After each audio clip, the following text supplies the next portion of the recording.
பவித்ராவை பார்க்க போறேன் என்றாள் அவந்திகா. பவித்ராவும் அதே ஹாஸ்பிட்டலில் தான் அனுமதிக்கப்பட்டிருந்தாள். அங்கே போய் பார்த்தபோதுதான் அவள் எத்தகைய மோசமான நிலையில் இருக்கிறாள் என்றே தெரிந்தது. அவளது மொத்த உடலும் அடி வாங்கியிருந்தது. முக்கியமாக முகம். அவளது இடது கண்ணுக்கு கீழ் ஆரம்பித்து மூக்கின் வழி வந்து அவளது வலது கன்னம் வரை வந்து பின்னர் தலையை சுற்றி அவளுக்கு பேண்டேஜ் போட்டிருந்தார்கள். அவளது முகத்தை பார்த்தபோது அவள் பவித்ரா தான் என்று தன் மனதை நம்ப வைக்கவே அவந்திகாவிற்கு வெகு நேரம் பிடித்தது. உள்ளே வந்த அவந்திகாவை பார்த்த பவித்ரா காதால் கேட்க சகிக்க முடியாத வார்த்தைகளால் அவளை திட்ட ஆரம்பித்தாள். அவளை பார்த்து சிரித்த அவந்திகா, ஓ பவித்ரா, நீ இன்னும் உயிரோட தான் இருக்கியா என்று கேட்டாள். மீண்டும் அவளை கெட்ட வார்த்தைகளால் திட்டியவள், உன் வீட்டுல இடி விழ, உன் கேடு கெட்ட குணத்துக்கு நீ எல்லாம் நல்ல அனுபவப்படி, வேணும்னா பாரு, நீயும் உன் பையனும் நல்லாவே இருக்க மாட்டீங்க, நாசமா போயிருவீங்க என்று சபிக்க, போதும் நிறுத்து, வெகுண்டான் அருண், கேடு கெட்ட குணம் இருக்கிறது உனக்குதான் பவித்ரா, அதனால்தான் நாசமா போக வேண்டியது நீதான். கொந்தளித்தது அவனது மனம். ஏ அவந்திகா, இன்னைக்கு சொல்றேன், நல்ல ஞாபகம் வச்சுக்கோ, நீ எங்களுக்கு பண்ண ஒவ்வொன்றுத்துக்கும் நான் உனக்கு 4 மடங்கு திருப்பி கொடுப்பேன்டி கருவினாள். தனக்கே உரிதான ஒரு சிரிப்பை உதிர்த்த அவந்திகா இன்னும் பவித்ராவின் அருகே சென்று அவளது கண்களை நேருக்கு நேராக பார்த்து, உண்மையாலுமே நீ இப்போ இருக்கிற நிலைமைக்கு நான் தான் காரணம்னு நினைக்கிறியா பவித்ரா என்று கேட்டாள். பின்ன உன்னை தவிர வேற யாரா இருக்கும் துள்ளினாள் பவித்ரா. நீ இந்த நிலைமையில இருக்கும் போது உன்கிட்ட சொல்ல வேணாம்னு தான் நினைச்சேன். ஆனா நீயே தான் சும்மா போற மாதிரியாத்தான் என் மேல வந்து ஏறாத்தான்னு இழுத்துக்கிட்ட. சரி, விஷயத்துக்கு வருவோம். பிரசாத் மணியனோட உண்மையான பிளான் என்னன்னு தெரியுமா என்று அவந்திகா நிதானமான குரலில் கேட்டாள். பவித்ரா எதுவும் பதில் சொல்லவில்லை. என்றாலும் அவள் சொன்னதை கேட்டவளின் கண்கள் விரித்திருந்தன. அவந்திகா அவள் கண்களை பார்த்து கொண்டே தொடர்ந்தாள். அந்த பிரசாத் உன்னை படியா வச்சு என்கிட்ட வரணும்னு நினைச்சிருக்கான். இன்னும் தெளிவா சொல்லணும்னா, இந்த ஒரே கல்லுல 2 மாங்காய அடிக்கிறதுன்னு சொல்வாங்கல்ல, அந்த மாதிரி. கேட்க இன்ட்ரெஸ்டிங்கா இருக்குல்ல என்று கண் சுமிட்டினாள் அவந்திகா. இல்ல, நீ போய் சொல்ற. பிரசாத் என்ன கொல்லலாம் நினைச்சிருக்க மாட்டாரு. நீதான் குற்றவாளின்னு எனக்கு தெரியுன்றதுனால நீ இந்த மாதிரி ஏதோ கதை கட்டி விடுற. அவளது குரலில் பதற்றம். ஆனால் அதன் வெளிப்பாடு அவந்திகாவின் குரலில் துளி கூட இல்லை. அவள் தொடர்ந்தாள். நீ கண்டிப்பா எங்களை கொல்ல ஆள் அனுப்புவேன்னு உன் பிரசாதுக்கு நல்லாவே தெரியும். அதனாலதான் உன்னோட ஆளு எங்க வீட்டுக்கு வரதுக்கு முன்னாடியே பிரசாத் அவனோட ஆளுங்களை என் வீட்டுக்கு அனுப்பி வச்சிருந்தான். முதல்ல அவனோட ஆளுங்க என் குடும்பத்தை போட்டு தள்ளிடுவாங்க. அதுக்கப்புறம் என்ன கொல்ல வர நீ அனுப்புற ஆளையும் அவங்களே போட்டு தள்ளிடுவாங்க. ஆனா அந்த வீடு எனக்கு சொந்தமானதுன்றதுனால என் குடும்பத்தை கொண்ட வண்டு முருகனை நான் தான் கொலை பண்ணேன்னு போலீஸ் என்ன புடிச்சிட்டு போயிருவாங்க. நான் ஜெயிலுக்கு போயிட்டா சந்திரன் குரூப்ஸோட என் கம்பெனி போட இருந்த ஒப்பந்தம் கேன்சல் ஆகிட்டு எங்களுக்கு அடுத்த இருக்கிற மணி அண்ட் டெக்குக்கு அந்த வாய்ப்பு போயிடும் என்று நிறுத்தியவள் ஒரு இதழ் சிரிப்பை உதிர்த்து விட்டு தொடர்ந்தாள். இதோட நிறுத்தாம, உன்னோட அம்மாவும் தான் என்னை கொல்ல ஆள் அனுப்பினீங்கிறதுக்கான ஆதாரத்தை அவனோட ஆளுங்களை வச்சு போலீஸ்க்கு கிடைக்கிற மாதிரி பண்ணிடுவான் பிரசாத். இதுக்கப்புறம் என்ன நடக்கும்னு உனக்கே தெரியும். ஆனா மொத்த பிளானோட மெயின் பாயிண்ட் என்னன்னா, நீயும் அம்மாவும் ஜெயிலுக்கு போன பின்னாடி உங்ககிட்ட இருக்கும் நாதன் குடும்பத்தோட சொத்து முழுக்க தானா அவன் கைக்கு போயிடும். அதாவது எதிரியும் தோக்கடிச்சாச்சு, மறுபடியும் பிசினஸ் பண்றதுக்கான பணமும் கிடைச்சாச்சு. எப்படி, செம பிளான்ல என்று அவந்திகா ஆர்வமாக கேட்க, இல்லை, பவித்ராவால் இதை நம்ப முடியவில்லை. தன் கணவன் தங்களை ஜெயிலுக்கு அனுப்ப நினைத்தது மட்டுமல்லாமல் நாதன் குடும்ப சொத்தையும் அபேஸ் பண்ண நினைத்தானா? இல்லை இல்லை, இவள் பொய் சொல்கிறாள். இல்ல, நீ பொய் சொல்ற. நீ சொல்றது எல்லாமே பொய் தான். இல்லனா அவர் போட்ட பிளான்லாம் உனக்கு எப்படி தெரிஞ்சிருக்கும்? பவித்ரா சொல்வதிலும் லாஜிக் இருக்கத்தானே செய்தது. அவன் நினைத்தது எல்லாம் இவளுக்கு எப்படி தெரியும்? நீ சொல்றதெல்லாம் சரிதான் பவித்ரா. ஆனா அதே நேரத்துல உன் புருஷன் எப்படி யோசிப்பான்னு எனக்கு புரிஞ்சிருந்ததுனால்தான் நீங்க 2 பேரும் போட்ட பிளான்ல இருந்துமே என்னால தப்பிக்க முடிஞ்சது. உண்மையா இல்லையா? பவித்ரா எதுவும் பதில் கூறவில்லை.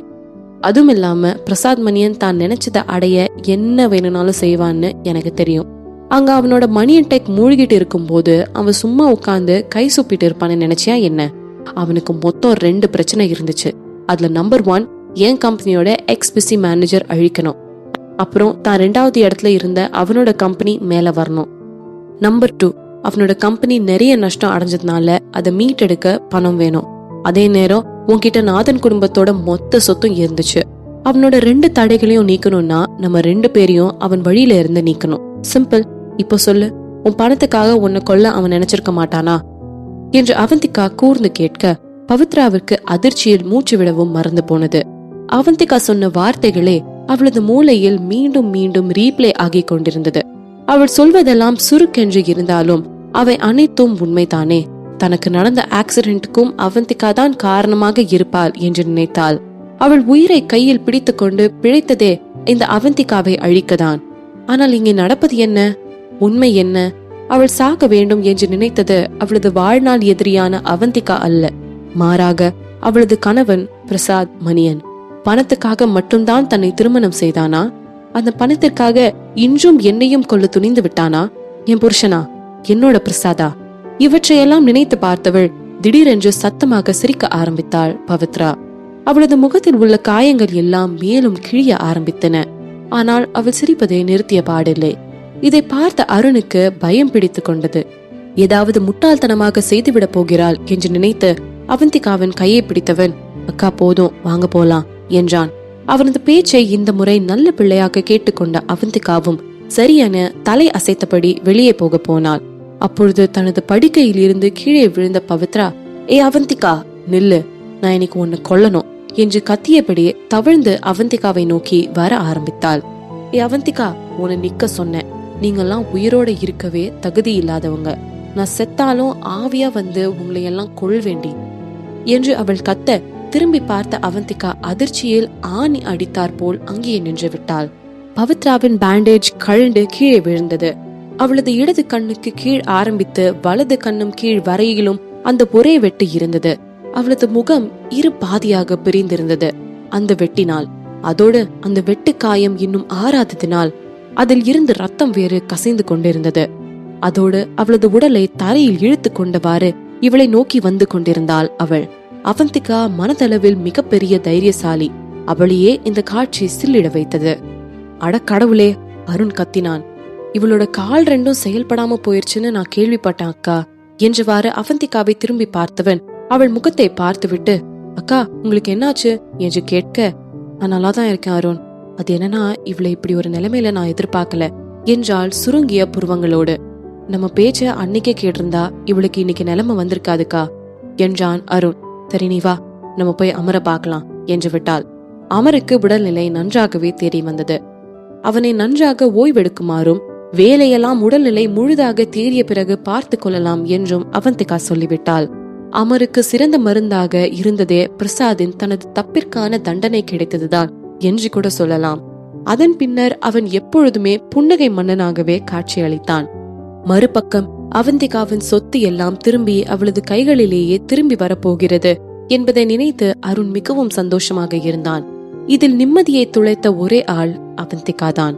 அன்று பவித்ராவை பார்த்துவிட்டு வந்ததிலிருந்தே அவளுக்கு கெட்ட கெட்ட கனவுகளாக வந்த வண்ணம் இருந்தன. அதோடு வந்த எல்லா கனவுகளுமே சாவை மட்டுமே கருவாக கொண்டு வந்தது. ஒரு நாள் தனது சாவு பற்றிய கனவு வந்தது. அதில் அவள் வெகு நாட்கள் மருத்துவமனையிலேயே இருந்து கொடுமை செய்யப்பட்டு கொல்லப்படுகிறாள். அடுத்து வந்த கனவு அவளது மகன் கௌதமின் இறப்பு பற்றியது. அதில் ரவி பூர்ணிமாவை திருமணம் செய்து கொள்கிறான். சீக்கிரமாகவே அவர்களுக்கு குழந்தையும் பிறந்து விடுகிறது. சந்திரன் குடும்பத்தில் இருந்த எல்லோரது கவனமும் அந்த குழந்தையின் மீதே போய்விடுகிறது. இதனால் கௌதம் தள்ளி வைக்கப்படுகிறான். பின்னர் பூர்ணிமாவின் கொடுமை தாழாமல் அவன் வீட்டை விட்டு ஓடி வந்து விடுகிறான். இவன் தனியாக சிக்கவும் சந்திரன் குடும்பத்து எதிரிகள் கௌதமை கொலை செய்து விடுகிறார்கள். முதல் முறை இந்த கனவு வந்தபோது அவள் இதை பெரிதாக கண்டு கொள்ளாமல் விட்டுவிட்டாள். ஆனால் இரண்டாவது முறையும் அதே கனவு வர அவளது மனம் உறுத்த ஆரம்பித்தது. அதைத் தொடர்ந்து 4 நாட்களும் கௌதமின் சாவை பற்றிய அதே கனவே அவளுக்கு மீண்டும் மீண்டும் வந்து கொண்டிருந்தது. இதென்ன, அந்த பவித்ரா சாபம் விட்டத்திலிருந்து அதே கனவு வந்து கொண்டிருந்தது. ஆனால் தான் எந்த தப்பும் செய்யாமல் இருக்க அவளின் சாபம் பழிக்குமோ என்று முட்டாள்தனமாக பயப்படுபவள் கிடையாது அவந்திகா. ஆனால் இந்த கனவே ஏன் திரும்ப திரும்ப வந்து கொண்டிருக்கிறது? ஒருவேளை அவளுக்கு எதிர்காலத்தை கணிக்கும் சக்தி எதுவும் வந்து விட்டதா என்ன? அவந்திகா தனது படுக்கையில் இருந்து எழுந்து கீழே வந்தபோது அருண் ஹாலில் இருந்த டிவியில் வீடியோ கேம் விளையாடி கொண்டிருந்தான். சுவரில் மாட்டி இருந்த கடிகாரத்தை பார்த்தாள். மணி அதிகாலை 4 என்று காட்டிக் கொண்டிருந்தது. அது, அக்கா என்ன இவ்ளோ சீக்கிரமா எழுந்து வந்துட்டீங்க? உடம்பு எதுவும் சரியில்லையா என்று அருண் கேட்க, நான் நல்லா இருக்கேன் அருண், கொஞ்சம் தண்ணி எடுத்துட்டு போலான்னு வந்தேன் என்று அவந்திகா சொல்லிவிட அவனும் சரிக்கா என்றபடி மீண்டும் வீடியோ கேமை தொடர ஆரம்பித்து விட்டான். ஒரு கிளாஸில் தண்ணியை ஊற்றி கொண்டு வந்து அருணின் அருகில் சோஃபாவில் அமர்ந்தாள். தண்ணியை அருந்திவிட்டு, ஆக்சுவலா நான் தூங்கவே இல்லை அருண், என்று அவந்திகா இழுக்க, ஓ வேற என்ன பண்ணிட்டு இருந்தீங்கக்கா, டிவி ரொம்ப சத்தமா இருந்துச்சா என்ன என்று அருண் கேட்க, இல்ல அருண், நான் ஒரு நாவல் படிச்சுட்டு இருந்தேன். ஓ இன்ட்ரெஸ்டிங், அப்படி என்ன நாவல்கா, நைட் ஃபுல்லா படிச்சுட்டு இருந்தீங்க என்று அருண் கேட்க, இல்ல அது என்னன்னா எனக்கு தூக்கமே வரல, அதனால நான் சும்மா அங்க இருந்த ஒரு நாவல் எடுத்து படிக்க ஆரம்பிச்சேன். அது ரொம்ப டிஃப்ரெண்டா இருந்துச்சு. அதுல அந்த லீட் கேரக்டருக்கு மறுபடியும் மறுபடியும் ஒரே கனவு வந்துட்டு இருக்க மாதிரி சொல்லிட்டு இருந்தாங்க. அது என்னன்னு என்னால புரிஞ்சுக்க முடியல, அதனால அதுக்கு மேல அந்த புக்கை படிக்கல என்று அவந்திகா கூற, அக்கா அப்ப அது கண்டிப்பா ஒரு ரீஇன்கார்னேஷன் நாவலாதான்க்கா இருக்கணும் ஆர்வமாக கூறினான் அருண். ரீஇன்கார்னேஷனா? அப்படி என்றால் அவளுக்கு என்னவென்று தெரியவில்லை. ஆமாக்கா, அந்த லீட் கேரக்டரை கடந்த காலத்துக்கு அனுப்பிடுவாங்க. ஆனா அந்த கேரக்டருக்கு தான் ரீஇன்கார்னேட் ஆயிருக்கானே தெரியாது. அவனை அதை உணர வைக்க அவனோட ஞாபகங்கள் எல்லாம் கனவா வந்துட்டே இருக்கும் மறுபடியும் மறுபடியும் என்று அவன் ஆர்வமாக கூற, அவந்திகாவின் முகத்திலேயே அவளுக்கு எதுவுமே புரியவில்லை என்று ஆணி அடித்து ஒட்டியிருந்தது. அக்கா உங்களுக்கு புரியலையா? இருங்க நான் வேற மாதிரி சொல்றேன். அப்போ அந்த மெயின் கேரக்டராகவே கனவுல ஏதாச்சும் கெட்ட சம்பவங்களா மறுபடியும் மறுபடியும் வந்துட்டே இருக்கும். அது எல்லாம் ஃபியூச்சர்ல நடக்க போறது.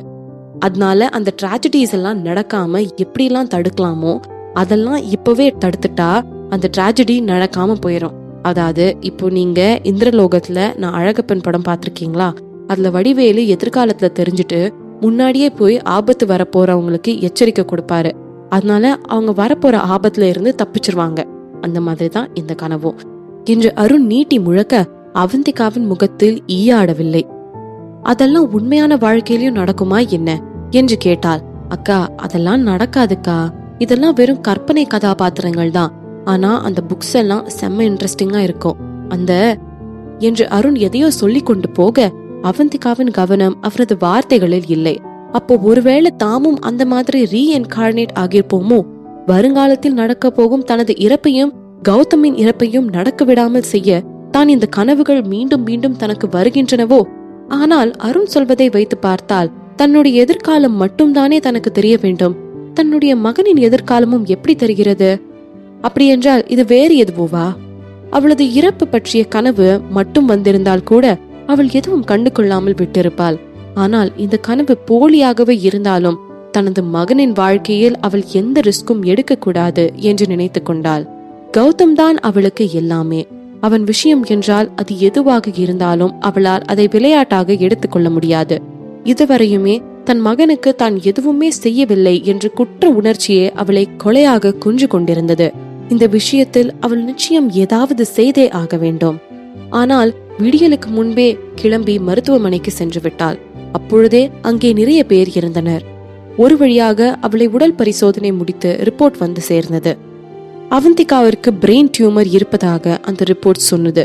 1 மாதத்துக்கு முன்பு அருண் அவளை வற்புறுத்தி அவளை மொத்த உடல் பரிசோதனையும் செய்து பார்த்த போது கூட இல்லாத கட்டி இப்பொழுது எப்படி திடீரென்று முளைத்து வந்து விட்டது என்று அவந்திகாவிற்கு சுத்தமாக புரியவில்லை.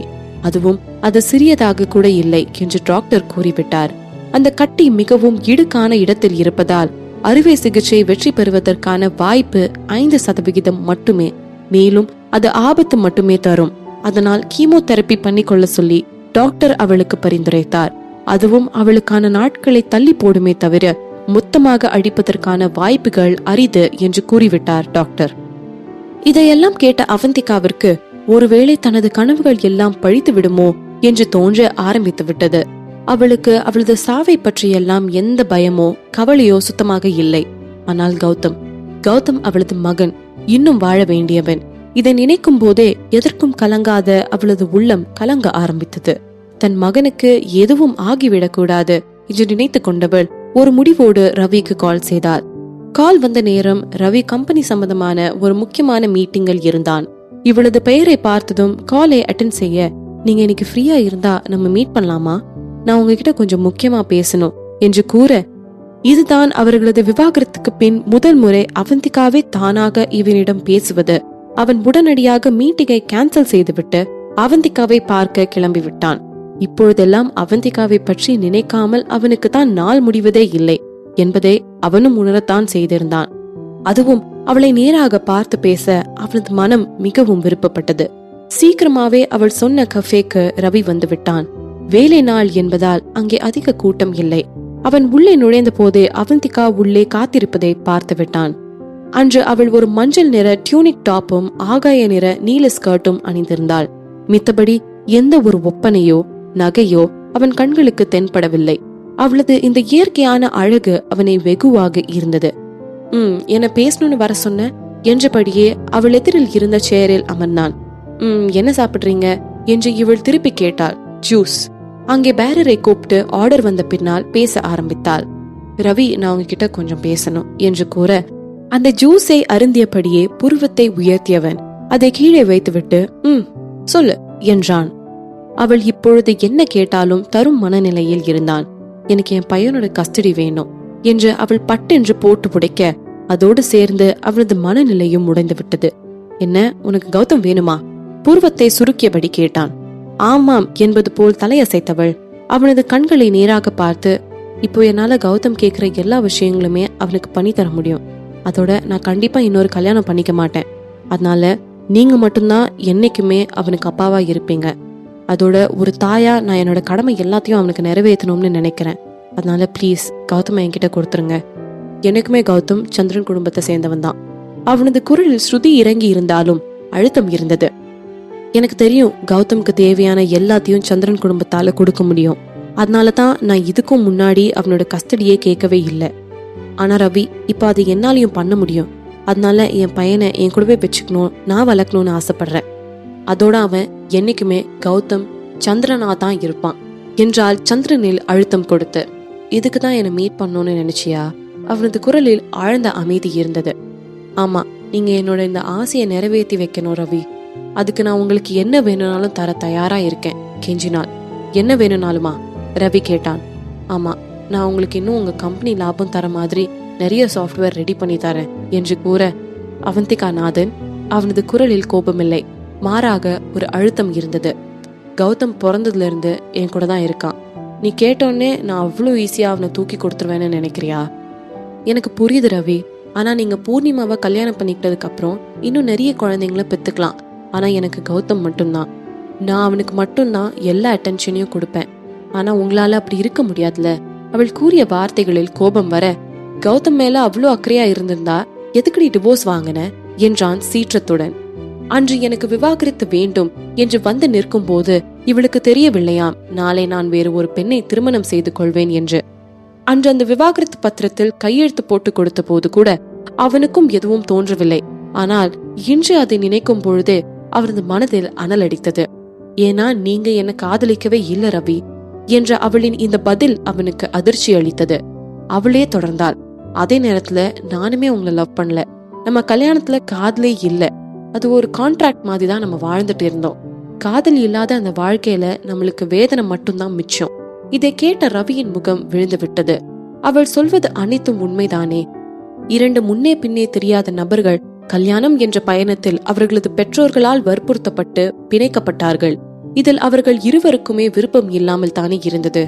கல்யாணம் செய்து வைத்து விட்டார்கள் என்று கடமைக்கு வாழும் வாழ்க்கை எப்படி இனிக்கும்? அதிலும் மிகவும் கஷ்டம் அவந்திகாதான். சந்திரன் குடும்பத்தில் இருப்பவர்களை அவள் அவளது திருமணம் வரையிலுமே பார்த்தது கூட கிடையாது. அந்த புது ஆட்களோடு புது இடத்தில் கடந்த காலம் முழுவதும் மறைந்து போன நிலையில் மிகவும் சிரமப்பட்ட ஜீவன் அவள்தான். அதோடு இவர்கள் இருவருக்குள்ளும் எந்த விஷயத்திலுமே ஒற்றுமை என்பதே இருக்கவில்லை. அவன் நாள் முழுவதும் பிசினஸ் என்றே தான் சுற்றி கொண்டிருந்தான். அவனை பொறுத்த வரையில் அவன் அவளை திருமணம் செய்து கொண்டு விட்டதால் அவள் அவனுக்கு மனைவி. இன்னும் சொல்ல போனால் அவன் வீட்டு அலங்கார பொருளும் அவளும் அவனுக்கு ஒன்றுதான். அதோடு சந்திரன் குடும்ப உறுப்பினர்களும் அவளை ஒதுக்குவதை தவிர பிற ஏதும் அவளுக்கு செய்யவில்லை. அந்த 3 வருட வாழ்க்கையில் அவள் அனுபவித்தது நரகம் மட்டுமே. கம்முன்னு சூசைட் பண்ணிக்கலாமா என்று கூட சிந்தித்திருக்கிறாள். அதன் முடிவாக அவள் எடுத்த முடிவுதான் விவாகரத்து. சந்திரன் குடும்பத்தை விட்டு வெளியே வந்த பிறகு அவள் உடலால் தான் நிறைய காயப்பட்டாளே தவிர மனதளவில் பட்ட காயங்கள் அங்குவிட இங்கு சொற்பம்தான். இப்பொழுது கௌதமிற்காக இதையெல்லாம் ரவியிடம் சொல்ல வேண்டியதாயிற்று. உண்மையா சொல்லணும்னா நீங்களும் நானும் ஒரே மாதிரி தான். நம்ம 2 பேருமே இமோஷன்ஸையோ ரியாக்ஷன்ஸையோ வெளிப்படுத்த தெரியாதவங்க. இன்னும் கரெக்டா சொல்லணும்னா அதையெல்லாம் நம்ம கண்டுக்கிறதே இல்லை. அதனாலதான் உங்களுக்கு யாரை கல்யாணம் பண்ணிக்கிறதுனாலும் ஓகே. நானும் அப்படிதான் இருந்தேன். ஆனா எனக்கு அதுக்கப்புறம் எல்லா பழைய ஞாபகங்களும் வந்துருச்சு. ஆனா அந்த ஞாபகங்கள் எல்லாம் இல்லாம இருந்தப்போ இது பொம்மலாட்டத்துல ஆடுற பொம்மை மாதிரி இருந்தேன். உயிரே இல்லாத பொம்மையா ஒவ்வொரு நாளோட வேதனையும் பொறுத்துக்கிட்டே இருந்தேன். ஆனா இன்னொரு பக்கம் நீங்க மொத்தமா டிஃப்ரெண்டா இருந்தீங்க. இப்போ இந்த வானமே உடஞ்சு விழுந்தாலும் நீங்க ஏதாச்சும் அலட்டிக்குவீங்களான்னு எனக்கு இன்னுமே சந்தேகம் இருக்கு. அதனால உங்களுக்கு உங்க கூட கௌதம் இருக்கதும் ஒண்ணுதான், இல்லாததும் ஒண்ணுதான். இப்போ எனக்கு மறந்ததெல்லாம் ஞாபகம் வந்துச்சு.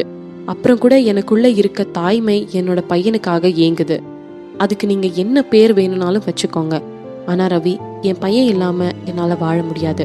அதனால ப்ளீஸ் ரவி, கௌதம நான் வளர்க்குறேன். அட்லீஸ்ட் ஒரு 5 வருஷத்துக்கு. Please Ravi, I peg you.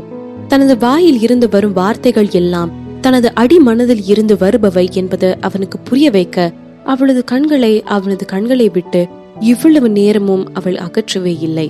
Avantika அதிகம் பேசாத சுபாவம் உடையவள் என்பது ரவிக்கு நன்றாக தெரியும். அவளது உள் உணர்வுகளை எல்லாம் அவ்வளவு சீக்கிரம் வெளிப்படுத்திவிட மாட்டாள். அவ்வளவு அழுத்தக்காரி. அவளே இவ்வளவு பேசுகிறாள் என்றால் அவளுக்கு கௌதம் எவ்வளவு தேவைப்படுகிறான் என்று அவளுக்கு புரிந்தது. ஆனால் கௌதம் அவளுக்கு மட்டும் மகன் இல்லையே, அவன் எனக்கும் மகன் தானே. அவள் கேட்டவுடன் இந்தா என்று தூக்கி கொடுத்து விடுவேன் என்று அவள் எப்படி நினைக்கலாம்? என்னைக்குமே கௌதம் சந்திரன் குடும்பத்தோட தான் இருப்பான். அவளோட ஆசை என்றும் நிறைவேறப் போவதில்லை. என்ன ஆனாலும் எதுக்காகவும் நான் கௌதம உனக்கு விட்டு தர மாட்டேன், மிக தெளிவாக சொன்னான் ரவிச்சந்திரன். அப்போ இதுக்கு வேற வழியே இல்லையா? அவந்திகா பூர்வம் சுருங்க கேட்டாள். வேற எந்த வழியும் இல்ல என்று கூறியவன், நீ எனக்கு மனைவியா இருந்தா மட்டும்தான் அது சாத்தியம் என்று அதன் பின் தன் மனதில் அணிவகுத்த வார்த்தைகளை உள்ளேயே முழுங்கிவிட்டான். அவனுக்குள் உருவான இந்த எண்ணம் அவனது உடலையே ஒரு நிமிடம் ஆட்டி வைத்தது. நான் கௌதமோட அம்மா, நான் கொஞ்ச வருஷத்துக்கு அவனை வளர்க்க கூடாதா? அவளது குரலில் அத்தனை அழுத்தம். உனக்கு எப்போ தோணுனாலும் அவனை வந்து நீ பார்க்கலாம். ஆனா நான் அவன் கூடயே இருந்து அவனுக்கு தேவையான எல்லாத்தையும் உன்னை விட நல்லாவே எங்க குடும்பத்தால கொடுக்க முடியும் பட்டென்று அவன் கூற அவள் அமைதியாகிவிட்டாள். அவன் சொல்வதும் உண்மைதானே. அவளால் கொடுக்க முடிவதை விட 100 மடங்கு அதிகமாக சந்திரன் குடும்பத்தால் கௌதமிற்கு தர முடியும். இந்த சில நாட்களாக மீண்டும் மீண்டும் இந்த கனவுகள் தொடர்ந்து வராமல் இருந்திருந்தால் இவ்வளவு சீக்கிரமாக கௌதமை அவந்திகா கேட்டிருக்க மாட்டாள். இன்னும் அவள் சந்திரன் குடும்பத்தின் தரத்திற்கு உயரவில்லை. ஆனால் அவளுக்கு அவ்வளவு நேரம் இப்பொழுது இல்லை. தனது உயிர் போகும் முன் கௌதமிற்கு வரப்போகும் ஆபத்திலிருந்து அவனை காப்பாற்றிவிட வேண்டும். ஆனால் அதற்கு தடையாக இன்று சந்திரன் குடும்பம் நிற்கிறதே. அவளால் தான் சாக போகும் விஷயத்தை பற்றி சொல்லியும் கௌதமை தன்னிடம் கொண்டு வர முடியும். சாக போகிறவளிடம் தங்கள் வீட்டு வாரிசை எப்படி ஒப்படைப்பார்கள்? ரவி சொன்னது போல் கௌதமை எந்த நேரம் வேண்டுமென்றாலும் சென்று சந்திப்பதற்கு மட்டுமே தனக்கு வாய்ப்பு கிடைக்கும். நான் என் பையனை எனக்கு வேணும்னு கோர்ட்ல கேஸ் போட்டா நீ கண்டிப்பா ஜெயிக்க மாட்ட. அவள் முடிக்கும் முன்பே ரவி பதில் சொல்லிவிட்டான். அப்ப என்ன ஆனாலும் என் பையனோட கஸ்டடியை எனக்கு கொடுக்க மாட்டீங்க? சலனமற்ற முகத்துடன் கேட்டாள் அவந்திகா. மாட்டேன், உறுதியாக மறுத்து விட்டான் ரவி. அவனே கௌதமின் கஸ்டடியை அவளுக்கு கொடுக்க முன் வந்தாலும் அவனது குடும்பம் கண்டிப்பாக அதற்கு அனுமதிக்க மாட்டார்கள் என்பது அவந்திகாவிற்கு நன்றாக தெரியும். இனி பேசி எந்த பிரயோஜனம் இல்லை என்று அவந்திகாவிற்கு நன்றாக புரிந்துவிட்டது. தன் இருக்கையை விட்டு எழுந்து நிமிர்ந்து நின்றவள், என்ன ஆனாலும் என் பையனோட கஸ்டடியை வாங்காம நான் விடமாட்டேன் உறுதியாக மொழிந்துவிட்டு கஃபேவை விட்டு நடையை கட்டிவிட்டாள். போகும் அவளையே பார்த்து கொண்டிருந்த ரவிச்சந்திரனின் முகத்தில் இருந்து எந்த உணர்ச்சியும் கணிக்க முடியவில்லை. அங்கிருந்து நேராக வீட்டிற்கு வந்தாள் அவந்திகா. அருண் எப்பொழுதுமே பிஸியாகவே இருந்தான். தங்களது எதிரிகளுக்கு முடிவு கட்டிவிட்டதால் இப்பொழுது டிவி பார்ப்பது, வீடியோ கேம்ஸ் விளையாடுவது, எப்பொழுதும் ஏதாவது ஒரு உணவுப் பொருளை உள்ளே தள்ளிக்கொண்டே இருப்பது என்று அவனது லிஸ்ட் நீண்டது. அவள் வீட்டிற்குள் வந்த பொழுது தன்னை சுற்றி ஒரு குட்டி பேக்கரியை உருவாக்கி வைத்துக் கொண்டு டிவியில் ஆழ்ந்து போயிருந்தான் அருணகிரி. இவளை கண்டதும் துள்ளி எழுந்து இவளிடம் ஓடி வந்து, அக்கா, உங்ககிட்ட சொல்ல ஒரு செம்ம ஹாப்பியான நியூஸ் வச்சிருக்கேன் என்றான், வாயெல்லாம் சிரிப்புடன் ஸ்நாக்ஸுமாக. என்ன ஹாப்பி நியூஸ்? அவளது முகத்தில் அவன் ஆடிய ஆட்டத்திற்கான எந்த பிரதிபலிப்பும் இல்லை. இப்பதான் போலீஸ் போன் பண்ணாங்க. உங்களுக்கு சேர வேண்டிய பணம், ப்ராப்பர்ட்டிஸ் எல்லாம் மறுபடியும் உங்க பேருக்கே வந்துடுச்சான்.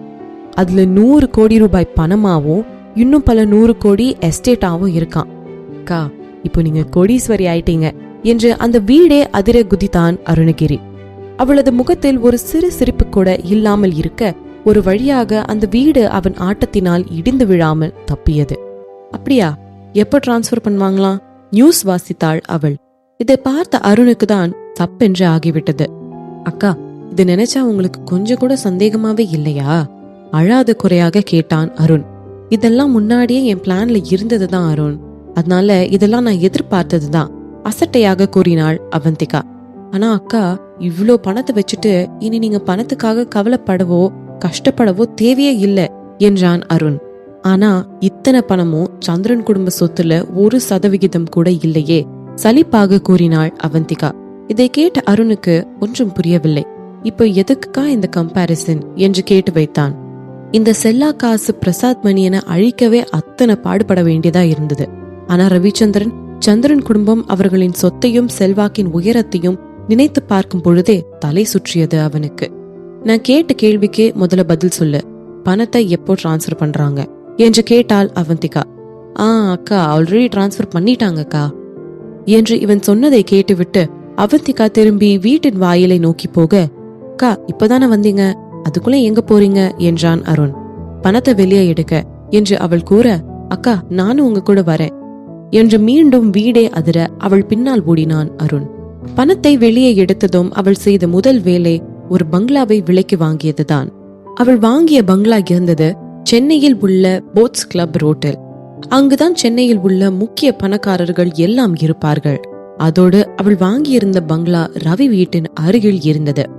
அவள் ஆரம்பித்த கம்பெனியை நடத்தும் பொறுப்பு மொத்தமாக அருணிடமும் அமரிடமும் ஒப்படைத்து விட்டாள். இப்பொழுது கம்பெனி பத்திய கவலை இல்லாமல் அவளால் மேலும் நிறைய சாஃப்ட்வேர்களை எழுத முடியும். சீக்கிரமாக பணம் சேர்த்து கௌதமின் கஸ்டடியை வாங்கிவிட வேண்டும் என்று முனைப்பாக இருந்தாள் அவந்திகா. அக்கா, இப்ப எதுக்கு இந்த வீட்டை வாங்கினீங்க?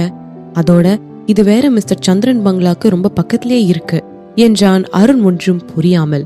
அந்த பகுதியிலேயே சந்திரன் பங்களா தான் மிக பெரியது. அந்த பங்களாவின் தோட்டம் மட்டும் ஒரு ஃபுட்பால் கிரவுண்டின் அளவிற்கு பெரியதாக இருக்கும். இந்த வீடு தான் என் பையனை என் பக்கத்திலே இருக்க வைக்கும் அருண் என்றாள் அவந்திகா அசிரந்தையாக. இதை கேட்ட அருணுக்கு எப்படியோ அவளின் எண்ணம் புரிந்து விட்டது. அடடே ஆச்சரியக்குறி, அடிக்கடி கௌதம பார்க்கலான்னு நினைச்சீங்களாக்கா என்றான். தன் மகனை தன்னிடம் கொண்டு வர முடியவில்லை என்றால் என்ன, தன்னை தன் மகனுக்கு அருகில் கொண்டு போகலாம் அல்லவா? அதனால்தான் உடனடியாக இந்த வீட்டை விலைக்கு வாங்கிவிட்டாள். அவர்களின் நாதன் குடும்பத்து பங்களாவை அமருக்கும் பார்கவிக்கும் என விட்டுவிட்டாள். இவள் இங்கு வரும்போதே அருண்மொழிநாதனும் அருணும் இவளுடன் வந்து விட்டார்கள். இவள் அவர்களுக்கு ஒரு தனி பங்களாவை வாங்கும் எண்ணத்தோடுதான் இருந்தாள். ஆனால் அவர்கள் இருவரும் இவளுடன் இருக்கவே விருப்பப்பட்டார்கள். எப்படி இருந்தாலும் இறந்த பிறகு இந்த பங்களாவும் அவர்களுக்கு தானே போக போகிறது என்று நினைத்து அவர்களின் விருப்பப்படியே இங்கு அழைத்து வந்து விட்டாள். அதோடு 20 கோடி மதிப்புள்ள எஸ்டேட்டை அவளது சித்தப்பாவின் பெயரிலும் மேலும் கம்பெனி லாபத்தில் 20% பணத்தை அருணுக்கும் பங்காக ஒதுக்கி எழுதிவிட்டாள். அவர்களுக்கென ஒதுக்கிய பிறகுதான் அவர்களை பற்றிய கவலை அவள் மனதில் இருந்து அகண்டது. மீதம் இருப்பது அவளது மகன் மட்டும்தான். அவனையும் அவனுக்கு வரப்போகும் ஆபத்திலிருந்து காப்பாற்றிவிட்டால் அதன் பின்னர் தான் தன்னால் நிம்மதியாக கண்ணை மூட முடியும் என்று நினைத்து கொண்டாள்.